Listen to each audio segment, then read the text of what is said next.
ಸ್ನೇಹಿತರೆ, welcome back to Vivekananda IAS ಮತ್ತು KS academy.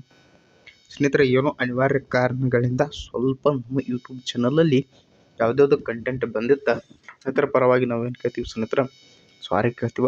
ಅದು ನಮ್ಮ ನಿರ್ಲಕ್ಷ್ಯನೋ ಏನೋ ನಮ್ಮ ಅನಿವಾರ್ಯ ಕಾರಣ ಅಷ್ಟು ಸ್ವಲ್ಪ ಏನಾಗಿತ್ತು, ಮಿಸ್ಅಂಡರ್ಸ್ಟ್ಯಾಂಡ್ ಆಗಿ ಏನೇನೋ ಆಗಿ ಸ್ವಲ್ಪ ಮೇಲ್ ಇರ್ಬೋದು ಅಥವಾ ಜಿಮೇಲ್ ಮಿಸ್ಟೇಕ್ ಆಗಿ ಏನೋ ಆಗಿದೆ.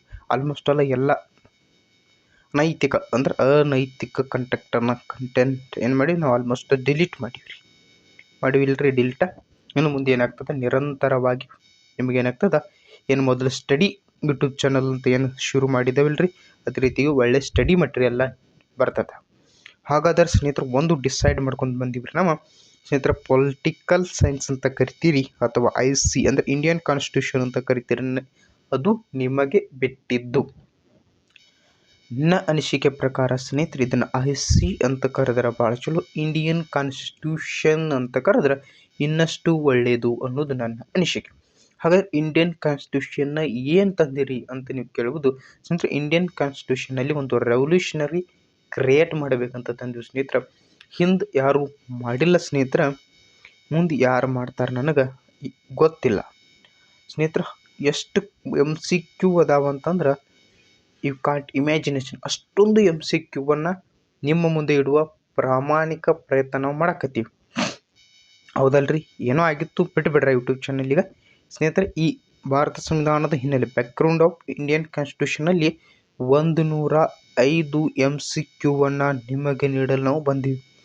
ಈ 105 MCQನ ನೀವು ನೋಡಿ, ಈ ಕ್ಲಾಸ್ಗಳನ್ನ ಕೇಳಿ, ಈ ಡಿಸ್ಕಷನ್ನಲ್ಲಿ ನೀವು ಭಾಗಿಯಾದರೆ ಮುಂದೆ ಬರೆದಿರ್ತಕ್ಕಂಥ ಯಾವುದೇ ಸ್ಪರ್ಧಾತ್ಮಕ ಪರೀಕ್ಷೆಯಾಗಿರಬಹುದು. ಯಾವುದೇ ಸ್ಪರ್ಧಾತ್ಮಕ ಪರೀಕ್ಷೆ ಅಂದರೆ ಯಾವ್ರಿ? IAS ಆಗಿರ್ಬೋದು ರೀ, KS ಆಗಿರ್ಬೋದು, SDA, FDA, PAO ನೋಟಿಫಿಕೇಶನ್ ಆಗ್ತದೆ ಇಲ್ಲ ಗೊತ್ತಿಲ್ಲ, ಬಟ್ PDO ಇಷ್ಟೇ ಅಲ್ಲ ಸ್ನೇಹಿತರ, ನಿಮ್ಮ ಕೇಂದ್ರ ಸರ್ಕಾರದ ಹುದ್ದೆಗಳು ಆಗಿರ್ತಕ್ಕಂಥ SSC, RRB ಎಲ್ಲ ಎಕ್ಸಾಮ್ಗಳಿಗೂ 100% ಹೆಲ್ಪ್ ಆಗ್ತದಂತ ಹೇಳಕ್ಕೆ ಇಷ್ಟಪಡ್ತೀವ್ರಿ ಸ್ನೇಹಿತರೆ. ಒಂದು ನಿಮಿಷ ಸ್ನೇಹಿತರೆ, ಈ ಒಂದು ಒಳ್ಳೆ ಉದ್ದೇಶವನ್ನು ಇಟ್ಕೊಂಡು ಯೂಟ್ಯೂಬ್ ಚಾನಲ್ ಮಾಡಿದ್ದೀವಿ. ಆ ಒಳ್ಳೆ ಉದ್ದೇಶದಿಂದ ಈ ಯೂಟ್ಯೂಬ್ ಚಾನಲ್ ಮುಂದುವರ್ತದ, ಯಾರು ವರಿ ಮಾಡೋಕ್ಕೆ ಹೋಗಬೇಡಿ ಸ್ನೇಹಿತರೆ. ಮೊದಲನೇದಾಗಿ ಏನು, ಭಾರತ ಸಂವಿಧಾನದ ಹಿನ್ನೆಲೆ, ಬ್ಯಾಕ್ಗ್ರೌಂಡ್ ಆಫ್ ಇಂಡಿಯನ್ ಕಾನ್ಸ್ಟಿಟ್ಯೂಷನ್ ಏನೈತಿ ಅದರ ಮೇಲೆ 105 MCQನ ನಿಮ್ಮ ಮುಂದೆ ಪ್ರಾಮಾಣಿಕವಾಗಿ ಇಟ್ಟಿವಿ. ಎಲ್ಲರೂ ಭಾಗಿಯಾಗ್ರಿ. ಯಾವ್ಯಾವ ಆನ್ಸರ್ ಬರ್ತಾವೆ ಕಮೆಂಟ್ ಹಾಕಕ್ಕೆ ಶುರು ಮಾಡಿರಿ, ಮತ್ತು ನಿಮ್ಮ ಸ್ನೇಹಿತರಿಗೆ ಏನು ಮಾಡಿರಿ, ಶೇರ್ ಮಾಡಿರಿ. ಓಕೆ, ಹಾಗಾದ್ರೆ ನೆಕ್ಸ್ಟ್ ಭಾರತ ಸಂವಿಧಾನದ ಹಿನ್ನೆಲೆ, ಅದಾದ ನಂತರ ಭಾರತದ ನಾಗರಿಕತೆ, ಇಂಡಿಯನ್ ಸಿಟಿಜನ್ಶಿಪ್. ಓಕೆ, ಅದರ ಬಗ್ಗೆ ಮೂಲಭೂತ ಹಕ್ಕುಗಳು, ಫಂಡಮೆಂಟಲ್ ರೈಟ್ ಆಗಿರ್ಬೋದು, ರಾಜ್ಯ ನೀತಿ ನಿರ್ದೇಶಕ ತತ್ವಗಳು, DPSP ಆಗಿರ್ಬೋದು, directive principle of state policy ಆಗಿರ್ಬೋದು, ಕರ್ತವ್ಯಗಳಾಗಿರ್ಬೋದು, ಮೂಲಭೂತ ಕರ್ತವ್ಯ ಫಂಡಮೆಂಟಲ್ ಡ್ಯೂಟೀಸ್, ರಾಷ್ಟ್ರಪತಿ ಆಗಿರ್ಬೋದು, ಉಪರಾಷ್ಟ್ರಪತಿ ಆಗಿರ್ಬೋದು, ಪ್ರಧಾನಮಂತ್ರಿ ಆಗಿರ್ಬೋದು, ಉಪಪ್ರಧಾನಿ, ಭಾರತದ ಸಂಸತ್ತು, ರಾಜ್ಯಸಭೆ, ಲೋಕಸಭೆ, ನ್ಯಾಯಾಂಗ, ರಾಜ್ಯಪಾಲರು. ಹೀಗೆ ನಮ್ಮ ಏನು ಇಂಡಿಯನ್ ಕಾನ್ಸ್ಟಿಟ್ಯೂಷನ್ ಅಥವಾ ನಮ್ಮ IC ಐತ್ರಿ ಅಥವಾ ಭಾರತ ಸಂವಿಧಾನ ಐತಿ, ಅದರ ಮೇಲೆ ಸಮಗ್ರವಾಗಿ ಹಲವಾರು MCQ ಆಧಾರಿತ ಪ್ರಶ್ನೆಗಳು, MCQ ಮಲ್ಟಿಪಲ್ ಚಾಯ್ಸ್ ಕ್ವಶನ್ನ ನಿಮ್ಮ ಮುಂದೆ ಇಡಕತ್ತೀವಿ. ಕೇವಲ ಇದು ಮಲ್ಟಿಪಲ್ ಚಾಯ್ಸ್ ಅಷ್ಟೇ ಇಲ್ಲದೆ ಇದರಲ್ಲಿ ಆಳ ಅಗಲವಾಗಿ 360 ಡಿಗ್ರಿ ಒಳಗೆ ಕ್ವಶನ್ ಡಿಸ್ಕಷನ್ ನಡೆಸ್ತದ್ವಿ. ಮತ್ತು ಯಾವ ಸ್ಪರ್ಧಾತ್ಮಕ ಪರೀಕ್ಷೆಗಳು ಯಾವ ರೀತಿ ಕ್ವಶನ್ ಮಾಡಿತಾವ, ನೀವು ಎಷ್ಟರ ಮಟ್ಟಿಗೆ ಓದಿರಿ ಇಂಡಿಯನ್ ಕಾನ್ಸ್ಟಿಟ್ಯೂಷನ್. ಭಾಳ ಮಂದಿ ಹೇಳ್ತಾರೆ, ಸರ್ ನಾ PS ಗಂಗಾಧರ್ ಬುಕ್ಕನ್ನು ಒಂದು ಸಲ ತಿರುವಿ ಹಾಕಿದ್ದೀನಿ ರೀ, ಸರ್ ನಾ ಲಕ್ಷ್ಮೀಕಾಂತ್ ಬುಕ್ ಇಂಡಿಯನ್ ಪೊಲಿಟಿ ತಿರುವಿ ಹಾಕಿದ್ದೀನಿ ರೀ. ನಾವು ನಿಮಗೆ ಹೇಳೋ ಉದ್ದೇಶ ಒಂದು ಸ್ನೇಹಿತರ, ನೀವು ಎಷ್ಟು ಬುಕ್ಕ ತಿರುವಿ ಹಾಕಿರಿ ಅನ್ನೋದು ಇಲ್ಲಿ ಇಂಪಾರ್ಟೆಂಟ್ ಇರುವುದಿಲ್ಲ, ನೀವು ಎಷ್ಟು ಓದಿರಿ ಅನ್ನೋದು ಇಂಪಾರ್ಟೆಂಟ್ ಅಲ್ಲ. MCQ ಬಂದಾಗ, ಮಲ್ಟಿಪಲ್ ಚಾಯ್ಸ್ ಕ್ವಶನ್ ಬಂದಾಗ ಅವತ್ತನ್ನು ಯಾವ ರೀತಿಯಾಗಿ ಎದುರಿಸುತ್ತೀರಿ, ಯಾವ ರೀತಿಯಾಗಿ ಎಲಿಮಿನೇಷನ್ ಮೆಥಡ್ ಯೂಸ್ ಮಾಡ್ತೀರಿ, ಇದು ನಿಮ್ಮ ಸ್ಪರ್ಧಾತ್ಮಕ ಪರೀಕ್ಷೆಯ ಭವಿಷ್ಯವನ್ನು ನಿರ್ಧಾರ ಮಾಡ್ತದೆ. ಎಷ್ಟೋ ನೋಡ್ರಿ, ಎಲ್ಲಿ ಹಿಡ್ದ ಸಂವಿಧಾನದ ವಿಶೇಷತೆಗಳು ಮಟ್ಟ ನಾವು ತಂದೀವಿ. ಬ್ಯಾಕ್ಗ್ರೌಂಡ್ ಆಫ್ ಇಂಡಿಯನ್ ಕಾನ್ಸ್ಟಿಟ್ಯೂಷನ್ ಹಿಡಿದು ಸಂವಿಧಾನದ ವಿಶೇಷ ಒಳಗೆ ಸಮಗ್ರವಾದ ಚರ್ಚೆಗಳು, ಸಮಗ್ರವಾದ ಕ್ಲಾಸ್ಗಳು, ಸಮಗ್ರವಾಗಿ MCQಗಳ ವಿಶ್ಲೇಷಣೆ ನಿಮ್ಮ ಮುಂದೆ ಇಡುವ ಪ್ರಾಮಾಣಿಕ ಪ್ರಯತ್ನ ನಡೀತದ. ಯಾರ್ಯಾರು ಜಾಯ್ನ್ ಆಗಿಲ್ಲ ಯೂಟ್ಯೂಬ್ ಚಾನಲ್ ಸಬ್ಸ್ಕ್ರೈಬ್ ಮಾಡಿರಿ, ಬೆಲ್ಲೈಕನ್ ಪ್ರೆಸ್ ಮಾಡಿ ಇಟ್ಕೊಳ್ರಿ, ಇಡುವೆನ ನಿರಂತರವಾಗಿ ನೋಡ್ರಿ ಸ್ನೇಹಿತರೆ. ಹಾಗಾದ್ರೆ ಮೊದಲನೇ ಕ್ವಶನ್ ಯಾವ ರೀತಿಯಾಗಿರ್ತದೆ ನೋಡ್ಕೊಳ್ರಿ. ನಿಮ್ಮ ಮುಂದೆ ಇಡುವ ಪ್ರಾಮಾಣಿಕ ಪ್ರಯತ್ನ ಅಷ್ಟೇ ಅಲ್ಲದೆ ನೀವು ಏನು ಮಾಡಬೇಕಾಗ್ತದ, ನಿರಂತರವಾಗಿ ಕಮೆಂಟ್ ಹಾಕೋತ ಹೋಗ್ಬೇಕಾಗ್ತದ. ಶುರು ಮಾಡೋಣ ಬನ್ನಿ ಸ್ನೇಹಿತರೆ. ಭಾರತದ ಸಂವಿಧಾನ, background of Indian constitution. Background ಅಂದರೆ ಹಿನ್ನೆಲೆ ಅಂತ ನೀವು ಕನ್ನಡದಲ್ಲಿ ಕರಿಬೋದು ಸ್ನೇಹಿತರೆ. ಮೊದಲನೇ ಕ್ವಶನ್ ಯಾವ ರೀತಿಯಾಗಿತ್ತು ನೋಡ್ರಿ. ರೆಗ್ಯುಲೇಟಿಂಗ್ ಆ್ಯಕ್ಟ್ ಅಥವಾ ಕಾಯ್ದೆ ಯಾವಾಗ ಜಾರಿಗೆ ಬಂದಿದೆ? ಮೊದಲನೇ ಕ್ವಶನ್ನ ಸರಿಯಾಗಿ ನೋಡ್ಕೊಡ್ರಿ. ಆಪ್ಷನ್ಸೂ ಸಹ ನಿಮ್ಮ ಮುಂದೆ ಅದಾವ. ಮೊದಲು ಕ್ವಶನ್ ರೆಗ್ಯುಲೇಟಿಂಗ್ ಆ್ಯಕ್ಟ್ ಅನ್ನೋದೊಂದು ಬರ್ತದ ಸ್ನೇಹಿತರೆ. ರೆಗ್ಯುಲೇಟಿಂಗ್ ಆ್ಯಕ್ಟ್ ಆ ಕಾಯ್ದೆ ಯಾವಾಗ ಜಾರಿಗೆ ಬಂದಿದೆ ಸ್ನೇಹಿತರೆ? ಆಪ್ಷನ್ ಎ ನೋಡ್ಕೊಡ್ರಿ, 1673 ಅಂದರೆ 1673ರಲ್ಲಿ. ಆಪ್ಷನ್ ಬಿ 1773ರಲ್ಲಿ. ಆಪ್ಷನ್ ಸಿ 1873ರಲ್ಲಿ. ಆಪ್ಷನ್ ಡಿ 1973ರಲ್ಲಿ. ಹಾಗಾದ್ರೆ ಸ್ನೇಹಿತ ಸರಿಯಾದ ಉತ್ತರವನ್ನು ನೀವು ಕಮೆಂಟ್ ಹಾಕ್ರಿ. ನೀವು ಕಮೆಂಟ್ ಹಾಕಿ ಜಾಗೃತರಾಗಿದ್ದರಿ. ಕೊನೆಯದಾಗಿ ನಾ ಎಷ್ಟು ಸರಿ ಮಾಡೀನಿ, ಎಷ್ಟು ರಾಂಗ್ ಮಾಡೀನಿ ಗೊತ್ತಾಗ್ತದೆ. ಮತ್ತು ನೀವು ಯಾವ ಟಾಪಿಕ್ ಮೇಲೆ ರಾಂಗ್ ಮಾಡಿರಿ. Example background of Indian constitution ಅಂದರೆ ಏನೇನಿರ್ತದೆ? ಈ ರೆಗ್ಯುಲೇಟಿಂಗ್ ಆ್ಯಕ್ಟ್ ಇರ್ಬೋದು, 1935 ಆ್ಯಕ್ಟ್ ಇರ್ಬೋದು, 1947 ಆ್ಯಕ್ಟ್ ಇರ್ಬೋದು, ಮತ್ತು ಪಿಟ್ಸ್ ಇಂಡಿಯಾ. ಈ ರೀತಿಯಾಗಿ ಹಲವಾರು ಕಾಯ್ದೆಗಳಲ್ಲಿ ಬರ್ತಾ ಹೋಗ್ತಾವ. ಹಲವಾರು ಕಾಯ್ದೆಗಳು ಪಾರ್ಲಿಮೆಂಟು ಸುಧಾರಣೆ ಇರ್ಬೋದು, ಮ್ಯಾಂಟಿಗೋ ಚೆಲ್ಸ್ಬರ್ಡ್ ಸುಧಾರಣೆಗಳಿರ್ಬೋದು. ಈ ರೀತಿಯಾಗಿ ಬರ್ತಾ ಹೋಗ್ತಾವ. ನೋಡ್ತಾ ಹೋಗ್ರಿ. MCQ ಆಧಾರಿತ ಪ್ರಶ್ನೆಗಳು ನಿಮ್ಮ ಮುಂದೆ ಬಂದ. ರೆಗ್ಯುಲೇಟಿಂಗ್ ಆ್ಯಕ್ಟ್ ಯಾವಾಗ ಜಾರಿಗೆ ಬಂದಿದೆ? ಹಾಗಾದರೆ ಸರಿಯಾದ ಉತ್ತರ ಸ್ನೇಹಿತರ 1773. 1773ರಲ್ಲಿ ರೆಗ್ಯುಲೇಟಿಂಗ್ ಆ್ಯಕ್ಟ್ ಜಾರಿಗೆ ಬರ್ತದ. ಸರಿಯಾಗಿ ನೋಡಿ, ಸಾಧ್ಯವಾದ್ರೆ ಎಲ್ಲರೂ ಒಂದು ನೋಟ್ಬುಕ್ನಾಗದು ಎಲ್ಲರೂ ಬರ್ಕೊಂಡು ಬಿಡ್ರಿ. 1773 ಹಿಂಗೆ ಬರೆದು ಬಿಡು ಸುಮ್ಮ. ನೀವು ಯಾವಾಗಲಾದರೂ ಅದನ್ನ ನೋಡಿದಾಗ ಈ 1773 ಏನಂತ ನೆನಪಾದಾಗ ನಿಮಗೆ ರೆಗ್ಯುಲೇಟಿಂಗ್ ಆ್ಯಕ್ಟ್ ಬರಬೇಕು. ಆ್ಯಕ್ಟ್ ಅಥವಾ ಕಾಯ್ದೆ ನಿಮಗೆ ನೆನಪಿಗೆ ಬಂದಲ್ಲಿ ಮುಂದೆ ಬರ್ತಾ ಸ್ಪರ್ಧಾತ್ಮಕ ಯಶಸ್ವಿ ಆಗ್ತೀರಿ ಸ್ನೇಹಿತರೆ. ಹಾಗಾದರೆ ಎರಡನೇ ಕ್ವಶನ್ ಯಾವ ರೀತಿಯಾಗಿದೆ ನೋಡ್ರಿ. Second questions, pits India act ಯಾವಾಗ ಜಾರಿಗೆ ಬಂದಿದೆ? ಪಿಟ್ಸ್ ಇಂಡಿಯಾ ಆ್ಯಕ್ಟ್ ಯಾವಾಗ ಜಾರಿಗೆ ಬಂದಿದೆ? ಪಿಟ್ಸ್ ಇಂಡಿಯಾ ಆ್ಯಕ್ಟ್ ಅಂತ ಕರಿತೀರಿ ಇಂಗ್ಲೀಷ್ನಾಗ, ಕನ್ನಡದಲ್ಲಿ ಕಾಯ್ದೆ ಅಂತ ಕರಿತೀರಿ. ಪಿಟ್ಸ್ ಇಂಡಿಯಾ ಕಾಯ್ದೆ ಯಾವಾಗ ಜಾರಿಗೆ ಬಂದಿದೆ?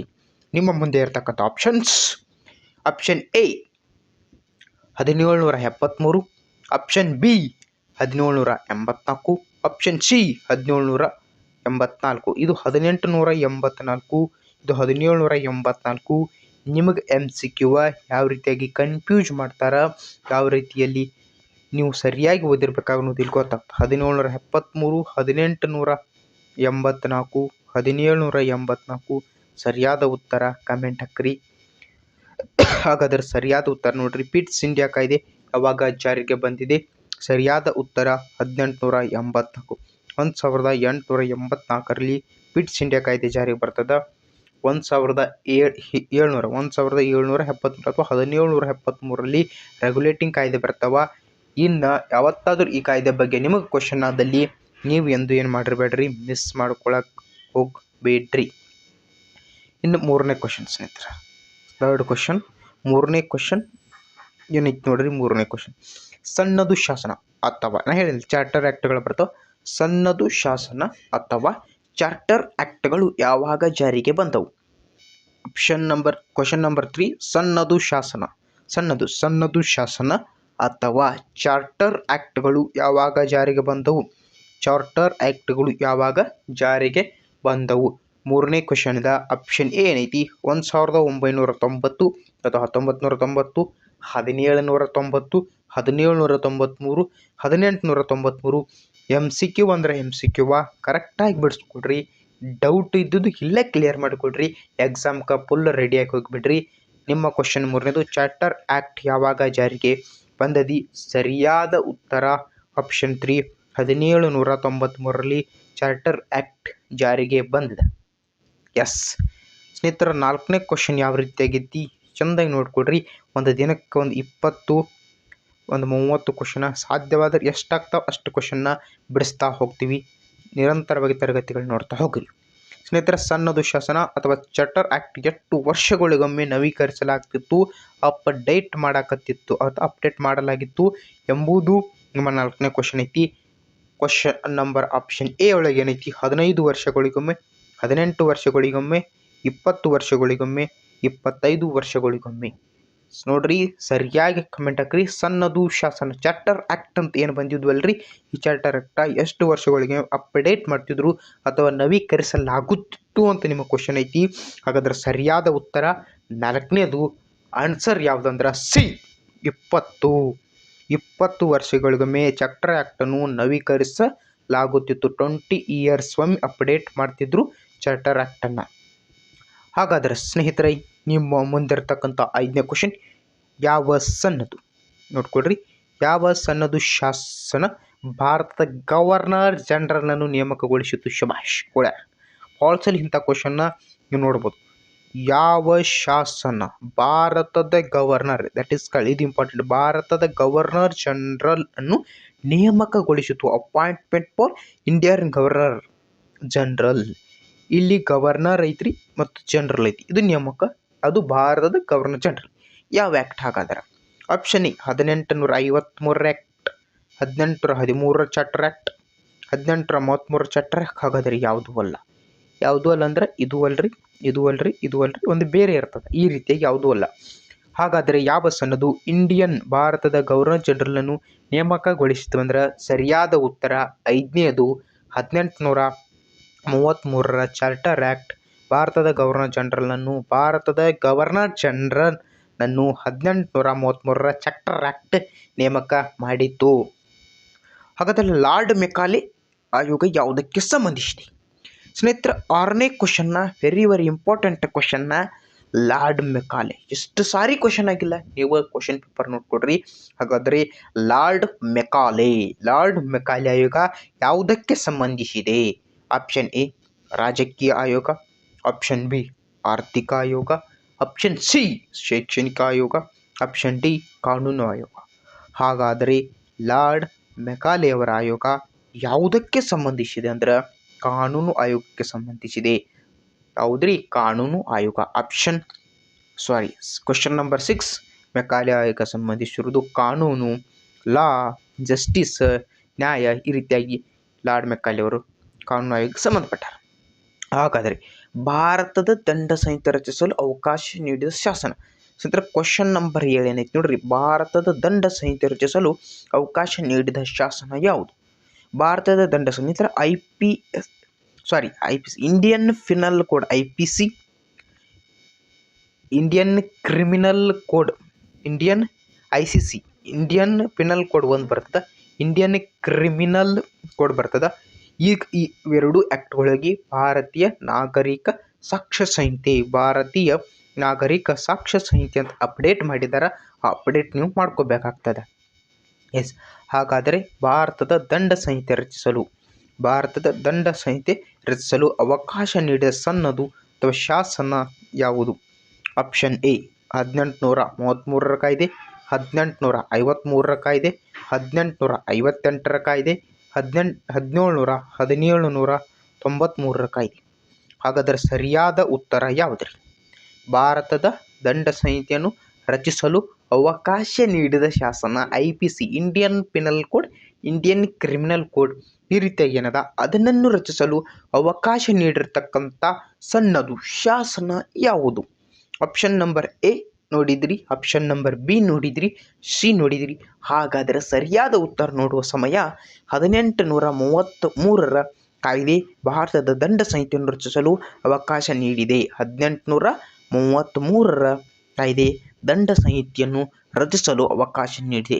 ಸ್ನೇಹಿತರೆ, ಇಲ್ಲಿ ಏನು ನೀವು ಕ್ವಶನ್ ಬಿಡಿಸತ್ತಾರೆ MCQ, ಇವು ವೆರಿ ಇಂಪಾರ್ಟೆಂಟ್. ಈ ರೀತಿಯಾಗಿ ನೀವು MCQ ಬಿಡಿಸಿ ಓದಿದ್ದಾದಲ್ಲಿ ನೆನಪು ಉಳಿತದ, ಎಕ್ಸಾಮ್ದಾಗ ನಾಳೆ ಕ್ರ್ಯಾಕು ಮಾಡೋಕ್ಕೆ ಹೆಲ್ಪ್ ಆಗ್ತದೆ.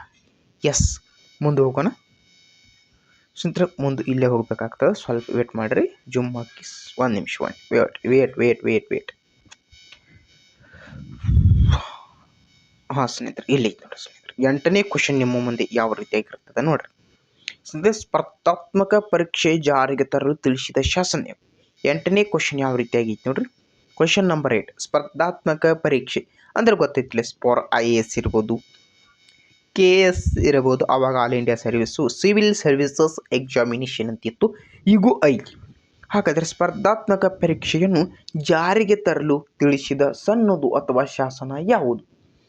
ಆಪ್ಷನ್ ಎ 1833 ಶಾಸನ, 1853 ಸನ್ನದು, 1893 ಸನ್ನದು, ಯಾವುದೂ ಅಲ್ಲ. ಸರಿಯಾದ ಉತ್ತರ ಕಮೆಂಟ್ ಹಾಕ್ರಿ. ಸನ್ನದು. ಸ್ಪರ್ಧಾತ್ಮಕ ಪರೀಕ್ಷೆ ಕಾಂಪಿಟೇಟಿವ್ ಎಕ್ಸಾಮ್ ನಡೆಸಕ್ಕೆ ಹೇಳಿರ್ತಕ್ಕಂಥ ಸನ್ನದು ಯಾವುದಂದ್ರೆ ಸರಿಯಾದ ಉತ್ತರ ನಿಮ್ಮ ಮುಂದೆ ಇದೆ. ಆಪ್ಷನ್ ಬಿ 1853 ಸನ್ನದು ಸ್ಪರ್ಧಾತ್ಮಕ ಪರೀಕ್ಷೆಯನ್ನು ಜಾರಿಗೆ ತರಲು ತಿಳಿಸಿದೆ. ಸರಿಯಾದ ಉತ್ತರ 1853 ಸನ್ನದು. That is called competitive examination related. ಇದು ಆಲ್ಮೋಸ್ಟ್ ನಮ್ಮ ವಿದ್ಯಾರ್ಥಿಗಳಿಗೆ ಗೊತ್ತಿರ್ತದ, ಗೊತ್ತಿಲ್ಲದವ್ರ ನೋಡ್ಕೊಡ್ರಿ, ತಮ್ಮ ಕೊಡ್ರ 1853 ಕಾಂಪಿಟೇಟಿವ್ ಎಕ್ಸಾಮ್ ರಿಲೇಟೆಡ್ ಐತಿ. ಹಾಗಾದರೆ ನಿಮ್ಮ ಮುಂದೆ ಇರತಕ್ಕಂಥ 9ನೇ ಕ್ವಶನ್ ಯಾವ ರೀತಿಯಾಗಿ ಐತಿ ನೋಡ್ಕೊಡ್ರಿ. 9 ಮೊದಲ ಈ ರೀತಿಯಾಗಿ ಆಗಬೇಕಾಗಿತ್ತದ, ಸ್ವಲ್ಪ ರೆಡಿ ಮಾಡಿಕೊಡ್ರೆ. ಮೊದಲ ಭಾರತ ಸರ್ಕಾರ ಕಾಯ್ದೆ ಜಾರಿಗೆ ಬಂದದ್ದು, ಯಾವ ಇಸ್ವಿಲಿ ಅಥವಾ ಯಾವ ವರ್ಷದಲ್ಲಿ? ಇಂಡಿಯನ್ ಗೌರ್ಮೆಂಟ್ ಆ್ಯಕ್ಟ್ ಯಾವಾಗ ಜಾರಿಗೆ ಬರ್ತದೆ? ಸರಿಯಾದ ಉತ್ತರ ಅನ್ನೋಕ್ಕಿಂತ ನಿಮ್ಮ ಮುಂದೆ ಇರತಕ್ಕಂಥ 4 ಆಪ್ಷನ್ಗಳು 1853, 1858, 1863, 1873. ಈಗಿನ ವಿದ್ಯಾರ್ಥಿಗಳು ಏನು ಮಾಡತ್ತೀರಿ? 1800 ಈ 2 ಅಂಕಿ ನೆನ್ಪಿಟ್ಕೋತೀರಿ, ಅವರು ಶಾಣೆ ಆಗಿ ಕೊಡತ್ತಾರ. ನಂತರದ ಅಂಕಿಗಳು ಸಹ ಡಿಫ್ರೆಂಟ್ ಆಗಿ ಕೊಡತ್ತಾರ, ನೋಡಿಟ್ಕೊಟ್ರಿ. ಮೊದಲ ಭಾರತ ಸರ್ಕಾರ ಕಾಯ್ದೆ ಜಾರಿಗೆ ಬಂದದ್ದು ಯಾವಾಗ? 9ನೇದು. ಸರಿಯಾದ ಉತ್ತರ ಆಪ್ಷನ್ ಬಿ 1858ರಲ್ಲಿ ಮೊದಲ ಭಾರತ ಸರ್ಕಾರದ ಕಾಯ್ದೆ ಜಾರಿಗೆ ಬರ್ತದೆ. ಹಾಗಾದರೆ 9ನೇದು. 10ನೇದು ನೋಡ್ಕೊಳ್ರಿ. ಕ್ವಶನ್ ನಂಬರ್ 10 ಮಹಾರಾಣಿಯ ಘೋಷಣೆಯನ್ನು ಎಂದು ಮಾಡಲಾಯಿತು? ನನ್ನೆಲ್ಲ ಆತ್ಮೀಯ ಸ್ನೇಹಿತರೆ, ಕ್ವಶನ್ ನಂಬರ್ 10 ಯಾವ ರೀತಿಯಾಗಿ ನೋಡ್ಕೊಡ್ರಿ. ಮಹಾರಾಣಿಯ ಘೋಷಣೆಯನ್ನು ಎಂದು ಮಾಡಲಾಯಿತು ಅಂದರೆ ಯಾವ ವಿಷಯಗಳಿಗೆ ಮಹಾರಾಣಿ ಘೋಷಣೆ ಮಾಡಿ, ಮಹಾರಾಣಿಯ ಘೋಷಣಾ ಪತ್ರಗಳು ಅಂತ ಬರ್ತಾವೆ ನಮ್ಮ ದೇಶಕ್ಕೆ, ಅವು ಯಾವಾಗಾಯಿತು? 10ನೇ ಕ್ವಶನ್ದ ಆಪ್ಷನ್ ಎ ಯಾವ ರೀತಿಯಾಗಿ ನೋಡ್ಕೊಟ್ಟು 1853, ಬಿ 1850, ಸಿ 1857, ಇ 1857. ನಿಮ್ಗೆ ವೆರಿ IMP ಸ್ನೇಹಿತರೆ. ಯಾಕೆ IMP ಅಂತ ನೀವು ಕೇಳ್ರೆ ಏನು ಮಾಡಕ್ಕೆ ಬರಂಗಿಲ್ಲ ರೀ. ಮಹಾರಾಣಿ ಘೋಷಣೆ ಯಾವ ವರ್ಷದಲ್ಲಿ ಮಾಡಲಾಯ್ತು ಅಂದ್ರೆ ಇನ್ನು ಡಿ 1858. ಹಾಗಾದ್ರೆ ಸರಿಯಾದ ಉತ್ತರ ಯಾವುದು? ಮಹಾರಾಣಿಯ ಘೋಷಣೆಯನ್ನು ಯಾವ ವರ್ಷದಲ್ಲಿ ಮಾಡಿದರು ಅಂತ ನಿಮ್ಮ ಕ್ವಶನ್ ಐತಿ. ಸರಿಯಾದ ಉತ್ತರ 1858ರಲ್ಲಿ ಮಹಾರಾಣಿ ಘೋಷಣೆಯನ್ನು ಮಾಡ್ತಾಳೆ. ಸ್ನೇಹಿತರೆ, ನಿಮ್ಮ ಮುಂದೆ 11ನೇ ಕ್ವಶನ್ ಯಾವ ರೀತಿಯಾಗಿ ಐತಿ ನೋಡ್ಕೊಡ್ರಿ. ಈಸ್ಟ್ ಇಂಡಿಯಾ ಕಂಪನಿಯಿಂದ ಬ್ರಿಟಿಷ್ ಸಾಮ್ರಾಜ್ಯಕ್ಕೆ ಭಾರತದ ಸಾರ್ವಭೌಮ ಅಧಿಕಾರ ವರ್ಗಾಯಿಸಿದ ಕಾಯ್ದೆ. East India company first East India company ಇದು ಭಾರತಕ್ಕೆಲ್ಲ ಆಳ್ವಿಕೆ ಮಾಡ್ತಿತ್ತು. ಈ ಈಸ್ಟ್ ಇಂಡಿಯಾ ಕಂಪನಿ ಇದ್ದಿದೆಯೇನು? ಈ ಈಸ್ಟ್ ಇಂಡಿಯಾ ಕಂಪನಿಯಿಂದ ಎಲ್ಲಿತ್ತು? ಬ್ರಿಟಿಷ್ ಸಾಮ್ರಾಜ್ಯಕ್ಕೆ ಭಾರತದ ಸಾರ್ವಭೌಮ ಅಥವಾ ಭಾರತದ ಅಧಿಕಾರ ವರ್ಗಾಯಿಸಿದ ಕಾಯ್ದೆ ಯಾವುದು ಅಂತ ನಿಮಗೆ ಕ್ವಶನ್ ಮಾಡ್ಯಾರ. Option A 1853, option B 1858, option C 1882, option D 1893. ಹಾಗಾದರೆ ಸರಿಯಾದ ಉತ್ತರ ಯಾವುದು ಅಂತ ನಿಮಗೆ ಗೊತ್ತಿದ್ರೆ ಕಮೆಂಟ್ ಹಾಕ್ರಿ, ಗೊತ್ತಿಲ್ಲ ಅಂತ ನೋಡ್ರಿ. 1858ರ ಕಾಯ್ದೆ ಈಸ್ಟ್ ಇಂಡಿಯಾ ಕಂಪನಿಯಿಂದ ಬ್ರಿಟಿಷ್ ಸಾಮ್ರಾಜ್ಯಕ್ಕೆ ಡೈರೆಕ್ಟ್ಲಿ ಯಾರು ಮಾಡ್ತದ? ಬ್ರಿಟಿಷ್ ಸಾಮ್ರಾಜ್ಯ ಮಾಡ್ತದ. ಅದು ಯಾವುದಂದ್ರೆ 1858ರ ಕಾಯ್ದೆ. ಇನ್ನು ಭಾರತದ ಮೊದಲ ಗವರ್ನರ್ ಜನರಲ್ ಯಾರು? 12ನೇ ಕ್ವಶನ್ ಯಾವ ರೀತಿಯಾಗಿ ನೋಡ್ಕೊಡ್ರಿ. ಕ್ವಶನ್ ನಂಬರ್ 12 ಭಾರತದ ಮೊದಲ ಗವರ್ನರ್ ಜನರಲ್. ಸ್ನೇಹಿತರೆ, ನಿಮ್ಮ PC ಆಗಿರ್ಬೋದು, PSI ಆಗಿರ್ಬೋದು, SDA ಆಗಿರ್ಬೋದು, FDA ಆಗಿರ್ಬೋದು, village account PDO, SSC, RRB ಮುಂತಾದ ಪರೀಕ್ಷೆಗಳಲ್ಲಿ ಹೇಳಿ ಮಾಡಿಸಿರ್ತಕ್ಕಂಥ ಕ್ವಶನ್ನು ಭಾರತದ ಮೊದಲ ಗವರ್ನರ್ ಜನರಲ್ ಯಾರು ಅಂತ. ಹಾಗಾದ್ರೆ 12ನೇದು ಸರಿಯಾದ ಉತ್ತರ ಏನಂತ ನೀವು ಕೇಳಿದ್ರೆ ಲಾರ್ಡ್ ಕ್ಯಾನಿಂಗ್ ಸರಿಯಾದ ಉತ್ತರ ಆಗಿರ್ತದೆ. ಯಾಕ್ರಿ ಸರ್ ಆಪ್ಷನ್ ಹೇಳಿಲ್ಲ ಡೈರೆಕ್ಟ್ ಹೇಳಿರಿ ಅಂದ್ರೆ ಆಲ್ಮೋಸ್ಟ್ ಗೊತ್ತಿರ್ತದೆ. ಯಾಕಂದ್ರೆ PCPSI ಸ್ಪರ್ಧಾತ್ಮಕ ಪರೀಕ್ಷೆಗಳ ಓಲ್ಡ್ ಕ್ವಶನ್ ಬ್ಯಾಂಕ್ನ ನೀವು ರೀಡ್ ಮಾಡಲೇಬೇಕಾಗ್ತದೆ. ಹಾಗಾದರೆ ಸರಿಯಾದ ಉತ್ತರ ಲಾರ್ಡ್ ಕ್ಯಾನಿಂಗ್, ಭಾರತದ ಮೊದಲ ಗವರ್ನರ್ ಜನರಲ್ ಲಾರ್ಡ್ ಕ್ಯಾನಿಂಗ್ ಅವರು ಆಗಿರ್ತಾರೆ. ಇನ್ನು ಯಾರ ಕಾಲ ಅವಧಿಯಲ್ಲಿ ಇಲ್ಬರ್ಟ್ ಮಸೂದೆ, ವೆರಿ ವೆರಿ ಇಂಪಾರ್ಟೆಂಟ, ಇಲ್ಬರ್ಟ್ ಮಸೂದೆ ಜಾರಿಗೆ ಬಂದಿದೆ? 13ನೇ ಕ್ವಶನ್ ನಿಮ್ಮ ಮುಂದೆ ಈ ರೀತಿಯಾಗಿ, ಇಲ್ಬರ್ಟ್ ಮಸೂದೆಯನ್ನು ಇಲ್ಬರ್ಟ್ ಮಸೂದೆ ಯಾರ ಕಾಲಾವಧಿಯಲ್ಲಿ ಜಾರಿಗೆ ಬರ್ತದೆ? ಇಲ್ಬರ್ಟ್ ಮಸೂದೆ 13ನೇದು option A Lord Ripon, option B Lord Lytton, option C Lord Canning, option D ಯಾರೂ ಅಲ್ಲ. ಹಾಗಾದರೆ 13ನೇ ಕ್ವಶನದ ಆನ್ಸರ್ ಏನ ಕಮೆಂಟ್ ಹಾಕಿ. ನಿಮ್ಗೆ 1 ನಿಮಿಷಗಳ 10 ಸೆಕೆಂಡ್ ಟೈಮ್ ಕೊಡ್ತಾನೆ. ಎಸ್, ಶುರು. ಇಂಥ ಕ್ವಶನ್ನ ಭಾಳ ಇಂಪಾರ್ಟೆಂಟ್ ತಂದ್ಕೊಳ್ರಿ. ಈ MCQ ಈ ರೀತಿಯಾಗಿ ನಿಮಗೆ ಯಾರು ಫ್ರೀದಾಗ ಬಿಡಿಸಿ ಕೊಡುವುದಿಲ್ಲ. ಕ್ಲಿಯರ್ ಹೇಳ್ತೀನಿ. ಒಂದು MCQ ಅಂಥೇಳಿ ಪ್ರೀ ಕೋರ್ಸ್ ಅನ್ಕ ಯಾರು ಮಾಡಂಗಿಲ್ಲ. ಆ್ಯಕ್ಚುಲಿ ತಂದ್ಕೊಡ್ರಿ ಫ್ರೀ ಯಾರಿಗೂ ಮಾಡೋಷ್ಟು ಟೈಮೂ ಇಲ್ಲ. ದಟ್ ಈಸ್ ಕಾಲ್ಡ್ ಭಾರತವು ಬಡತನವನ್ನು ಶ್ರೀಮಂತ ರಾಷ್ಟ್ರ ಐತಿ, ಶ್ರೀಮಂತ ರಾಷ್ಟ್ರ ಐತಿ. ಸಾಧ್ಯವಾದಷ್ಟು ಯೂಸ್ ಮಾಡ್ಕೊಳ್ರಿ. ಫ್ರೀ ಯಾರ್ಯಾರಿಗೆ ಸಿಗತ್ತೈತ್ಲೆ ದಯವಿಟ್ಟು ಯೂಸ್ ಮಾಡ್ಕೊಳ್ರಿ. ಫ್ರೀ ಕೊಡತ್ತೆ ಯೂಸ್ ಮಾಡ್ಕೊಳ್ರಿ. ನಾ ಕ್ಲಿಯರ್ ಹೇಳತ್ತೀನಿ. ಸೌಂಡ್ ಸ್ವಲ್ಪ ಪ್ರಾಬ್ಲಮ್ ಐತಿ, ಒಪ್ಕೋತೀನಿ. ಆ್ಯಕ್ಚುಲಿ ಅದು ಮೈಕ್ ತರಿಸಿದ್ವಿ, ಅವು ಏನು ಸ್ವಲ್ಪ ಪ್ರಾಬ್ಲಮ್ ಅದು. ಅವು ಬಿಟ್ಟು ಫಸ್ಟ್ ಏನು ವೈರ್ ಇತ್ತಲ್ಲ ಆ ವೈರ್ದ ಮೈಕ್ ಮತ್ತೆ ಯೂಸ್ ಮಾಡ್ತೀವಿ. ಸಾಧ್ಯವಾದ್ರೆ ಮತ್ತೆ ಕೆಲವೇ ದಿನಗಳಲ್ಲಿ ಏನು ಮಾಡ್ತೀವಿ, ಹೊಸ ಮೈಕ್ ತರ್ತೀವಿ. ಅದ್ರಾಗೇನಿಲ್ಲ. ಬಿಡ್ರಿ, ನಾ ಹಿಂದಾಡಿಸಿ ಮಾತಾಡಿ. ಸರ್, ಯಾರ ಕಾಲಾವಧಿಯಲ್ಲಿ ಇಲ್ಬರ್ಟ್ ಮಸೂದೆ ಬಂತು? ಹಾಗಾದ್ರೆ 13ನೇದ ಕ್ವಶನದ ಸರಿಯಾದ ಆನ್ಸರ್ ಏನ್ರಿ? ಬಿ, ಲಾರ್ಡ್ ಲಿಟ್ಟನ್ ಅವರ ಕಾಲಾವಧಿ. ಲಾರ್ಡ್ ಲಿಟ್ಟನ್ ಅವರ ಕಾಲಾವಧಿಯಲ್ಲಿ ಏನಾಗ್ತದ? ಲಾರ್ಡ್ ಲಿಟ್ಟನ್ ಅವರ ಕಾಲಾವಧಿಯಲ್ಲಿ ಇಲ್ಬರ್ಟ್ ಮಸೂದೆ ಬರ್ತದೆ. ಸ್ವಲ್ಪ ಇದನ್ನು ನೆನಪಿಟ್ಟುಕೊಟ್ರಿ. ಸರ್, ಮಾರ್ಲೆ ಮಿಂಟೋ ಸುಧಾರಣೆಗಳು ಯಾವಾಗ ಜಾರಿಗೆ ಬಂತು? ನಾ ಹೇಳಿನಲ್ಲ, ಮಾರ್ಲೆ ಮಿಂಟೋ, ಸೆಲ್ಸ್ಬರ್ಗ್ ಇವರೆಲ್ಲ ಇಂಪಾರ್ಟೆಂಟ್. ಮಾರ್ಲೆ ಮಿಂಟೋ ಸುಧಾರಣೆಗಳು ಯಾವಾಗ ಜಾರಿಗೆ ಬಂದವು? ನಿಮಗೆ 1909 ಇಂಪಾರ್ಟೆಂಟ್, 1919 ಇಂಪಾರ್ಟೆಂಟ್. ನೀವು ಬೇಕಾದ ಕ್ವಶನ್ ಬರ್ರಿ, ಇದ್ರ ಬಗ್ಗೆ ಕ್ವಶನ್ ಇರ್ತಾವೆ. ಇನ್ನೊಮ್ಮೆ ಹೇಳ, 1909 ಇಂಪಾರ್ಟೆಂಟ, 1919 ಇಂಪಾರ್ಟೆಂಟ್. ಸರ್, ಇವ್ರು ಯಾರು ನಂಬರ್ರಿ ಅಂತ ಕೇಳಕ್ಕೆ ಹೋಗ್ಬೇಡ್ರಿ. ಮತ್ತು ಅಂಥ ಹುಡುಗರು ಇದ್ದೀರಿ, ಏನು ಮಾಡಕ್ಕೆ ಇದು ಯಾರು ನಂಬರ್ ಅಂತ ತಂದ್ಕೊಟ್ರೆ ನಿಮ್ಮ ಭವಿಷ್ಯವನ್ನು ಚೇಂಜ್ ಮಾಡಿರ್ತಕ್ಕಂಥ ನಂಬರ್ಗಳಿವ ವಿಷಯ. 14ನೇ ಕ್ವಶನ್ ಯಾವ ರೀತಿಯಾಗಿ ನೋಡ್ರಿ. ಮಾರ್ಲೆ ಮಿಂಟೋ ಸುಧಾರಣೆಗಳು ಯಾವಾಗ ಜಾರಿಗೆ ಬಂದವು? ಆಪ್ಷನ್ ಎ 1919, 1909, 1922 ಯಾವುದೂ ಅಲ್ಲ. ಹಾಗಾದರೆ ಸರಿಯಾದ ಉತ್ತರ ಯಾವುದು ಅಂತ ನೀವು ನೋಡಿದ್ರೆ, ಮಾರ್ಲೆ ಮಿಂಟೋ ಸುಧಾರಣೆಗಳು ಜಾರಿಗೆ ಬಂದಿದ್ದು 1909. ಇಷ್ಟು ಸೈಜ್ ದೊಡ್ಡದು ಇದು ಸಣ್ಣ ಮಂಡ್ಗಪ್ಪ ಸ್ನೇಹಿತರೆ. 1909 ಏನು ಬಂದು ಈ ಮಾರ್ಲೆ ಮಿಂಟೋ ಸುಧಾರಣೆಗಳು ಜಾರಿಗೆ ಬರ್ತಾವ. ಇದು ಸ್ವಲ್ಪ ನೋಡಿ ಇಟ್ಟುಕೊಳ್ರಿ ಸ್ನೇಹಿತರೆ. ಬಂಗಾಳದ ವಿಭಜನೆಯ ಕಾಲದಲ್ಲಿ ವೈಸ್ರಾಯ್ ಆದವರು ಯಾರು? PSI ಬಂಧು ಬಾಂಧವರಿಗೆ ವೆರಿ ವೆರಿ ಇಂಪಾರ್ಟೆಂಟ.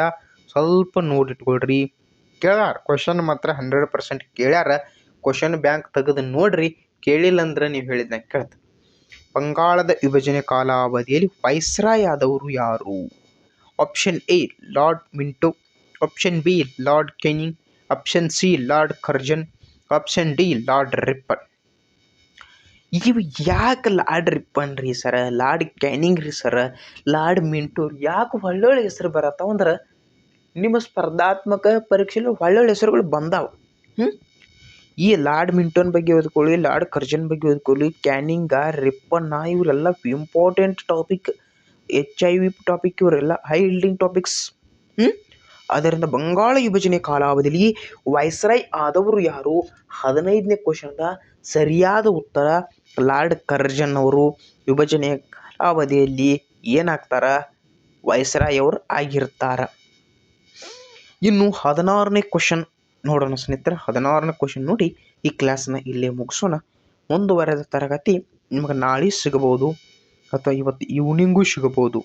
ಸ್ವಲ್ಪ ಟೆಕ್ನಿಕಲ್ ಇಶ್ಯೂ ಹಿಂಗೇನಾಗಿ ಪ್ರಾಬ್ಲಮ್ ಆಗಿತ್ತು ಯೂಟ್ಯೂಬ, ಅದನ್ನು ಸರಿ ಮಾಡಿ ಇದೊಂದು ಕ್ವಶನ್ ಮುಗಿಸಿ ಮಾತಾಡೋಣಪ್ಪ. ಮಾಂಟೆಗೋ ಚೆಲ್ಸ್ಬರ್ಡ್ ಸುಧಾರಣೆ ಜಾರಿಗೆ ಬಂದಿದ್ದು. ಮಾಂಟೆಗೋ ಚೆಲ್ಸ್ಬರ್ಡ್ ಅವ್ರು ಬಂದರು ನೋಡ್ರಿ. ನಮಸ್ಕಾರ ಸರ್ ಏನ್ರಿ. ಮಾಂಟೆಗೋ ಚೆಲ್ಸ್ಬರ್ಡ್ ಅವರು ಬಂದರು.